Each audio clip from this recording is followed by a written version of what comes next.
ನಟಿ ರಶ್ಮಿಕಾ ಮಾತಿಗೆ ಕೆರಳಿ ಕೆಂಡವಾದ ಕನ್ನಡಿಗರು. ಬಾಯ್ಕಟ್ ರಶ್ಮಿಕಾ ಎಂದ ಕನ್ನಡಿಗರು. ರಶ್ಮಿಕಾ ಮಂದಣ್ಣಗೆ ಹುಟ್ಟಿ ಬೆಳೆದಿರುವ ದಾರಿ ಮರೆತು ಹೋಯ್ತಾ? ಕನ್ನಡ ಚಿತ್ರೋದ್ಯಮವನ್ನೇ ಮರೆತು ಹೋದ ನಟಿ ರಶ್ಮಿಕಾ ಮಂದಣ್ಣ. ಛಾಯಾದ ಕಾರ್ಯಕ್ರಮದಲ್ಲಿ ನಾನು ತೆಲುಗಿನವಳು ಎಂದಳ ನಟಿ. ರಶ್ಮಿಕಾ ಮಂದಣ್ಣ ಕತೆ ಕೂಡ ಹೀಗೆ ಆದಂತಿದೆ. ಹುಟ್ಟಿದ ನೆಲವು, ಅವಕಾಶ ಕೊಟ್ಟ ಚಿತ್ರರಂಗ ಎರಡನ್ನೂ ಕೂಡ ಮರೆತ ಛಾಯಾ ಮೂವಿಯ ಬೆಡಗಿ ನೆಟ್ಟಿಗರ ಬಾಯಿಗೆ ಚೀಂಗಂ ಆಗಿಬಿಟ್ಟಿದ್ದಾರೆ. ರಶ್ಮಿಕಾ ಮಂದಣ್ಣ ಹಲವರ ಪಾಲಿಗೆ ನ್ಯಾಷನಲ್ ಕ್ರಶ್ ಆದರೆ ಕನ್ನಡಿಗರಿಗೆ ಈಕೆ ಹಾಗಲಕಾಯಿ ಜ್ಯೂಸ್. ಯಾಕೆ ಅನ್ನೋ ಪ್ರಶ್ನೆಗೆ ಉತ್ತರ ಸಿಕ್ಕಿದೆ. ಯಾಕೆ ಅನ್ನೋ ಪ್ರಶ್ನೆಗೆ ಉತ್ತರ ಕಿರಿಕ್ ಬೆಡಗಿ ಬದಲಾದ ಪರಿ. ಸದ್ಯ ಸಕ್ಸಸ್ ಅಂಬಾರಿಯಲ್ಲಿ ಸವಾರಿ ಮಾಡ್ತಾ ಇರುವಂತಹ ರಶ್ಮಿಕಾ ಮಂದಣ್ಣಗೆ ಹತ್ತಿದ ಏಣಿ ಕಣ್ಣಿಗೆ ಕಾಣ್ತಾ ಇಲ್ಲ. ಕರ್ನಾಟಕದಲ್ಲಿ ಹುಟ್ಟಿ ಕನ್ನಡದ ಸಿನಿಮಾದಲ್ಲಿ ಚಾನ್ಸ್ ಅನ್ನ ಪಡೆದು ಇವತ್ತು ತಾನು ಕನ್ನಡದವಳು ಅನ್ನೋದನ್ನೇ ಮರೆತು ಹೋಗಿದ್ದಾರೆ. ಪುಷ್ಪನ ಫೀಲಿಂಗ್ ಪಾರ್ಟ್ನರ್. ನಾನು ಹೈದರಾಬಾದ್ ನಿಂದ ಬಂದವಳು ಎಂದ Rashmika. Because I'm from Hyderabad, I have come alone, and today I hope I'm a part of all of your family. And ಕನ್ನಡದ ನೆಲದಲ್ಲಿ ಹುಟ್ಟಿ ಕಾವೇರಿ ನೀರನ್ನ ಕುಡಿದು ಕನ್ನಡ ಚಿತ್ರೋದ್ಯಮದಿಂದಲೇ ಅನ್ನವನ್ನ ಕಂಡುಕೊಂಡಂತಹ ರಶ್ಮಿಕಾ ಈಗ ಪ್ರಮಾದದ ಪ್ರವಾಹದಲ್ಲಿ ಸಿಲುಕಿದ್ದಾರೆ. ಇದು ಉಂಡ ಮನೆಗೆ ಮಾಡಿರುವಂತಹ ದ್ರೋಹ ಅನ್ಬೇಕೋ ಅಹಂಕಾರ ಅನ್ಬೇಕೋ ಗೊತ್ತಾಗ್ತಾ ಇಲ್ಲ.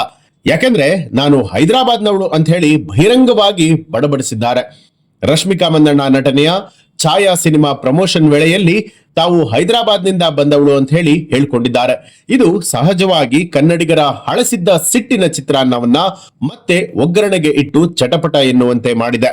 ರಶ್ಮಿಕಾ ಹುಟ್ಟಿದ ಕೊಡಗು ಹೈದರಾಬಾದ್ನಲ್ಲಿ ಎಲ್ಲಿ ಬರುತ್ತಪ್ಪ ಅಂತ ಹೇಳಿ ಪ್ರಶ್ನೆ ಮಾಡುವಷ್ಟು ಆಕ್ರೋಶ ಎದುರಾಗ್ತಾ ಇದೆ.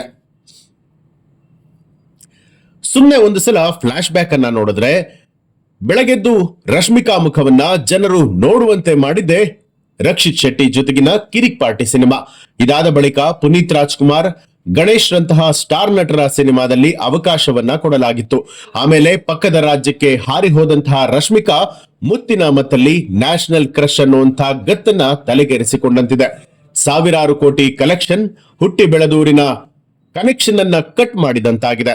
ರಶ್ಮಿಕಾ ಮಂದಣ್ಣ ಆಡಿದ ಹೈದರಾಬಾದ್ ಮಾತಿಗೆ ಸಾಕಷ್ಟು ಕನ್ನಡಿಗರು ಆಕ್ರೋಶವನ್ನ ವ್ಯಕ್ತಪಡಿಸಿದ್ದಾರೆ. ಕೆಲವರಂತೂ ಕನ್ನಡದ ನೆಲದ ಮೇಲೆ ನೀವು ಕಾಲು ಇಡಬೇಡಿ ಅಂತ ಹೇಳಿ ಕಟು ನುಡಿಯಲ್ಲೇ ಕಮೆಂಟ್ ಗಳನ್ನ ಮಾಡುತ್ತಿದ್ದಾರೆ. ಹುಟ್ಟಿದ ನೆಲ, ಅವಕಾಶ ಕೊಟ್ಟಂತಹ ಚಿತ್ರರಂಗ ಎರಡನ್ನೂ ಕೂಡ ಮರೆತಂತಹ ಛಾಯಾ ಹುಡುಗಿ ನೆಟ್ಟಿಗರ ಬಾಯಿಗೆ ಚೂಯಿಂಗ್ ಗಮ್ ಆಗಿರೋದಂತೂ ಸತ್ಯ.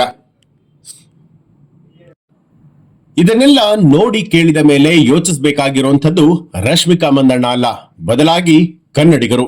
ನೋಡಿ ಅವಳ ಕನ್ನಡದ ಅಭಿಮಾನ ಎಷ್ಟರ ಮಟ್ಟಿಗಿದೆ ಅಂತ.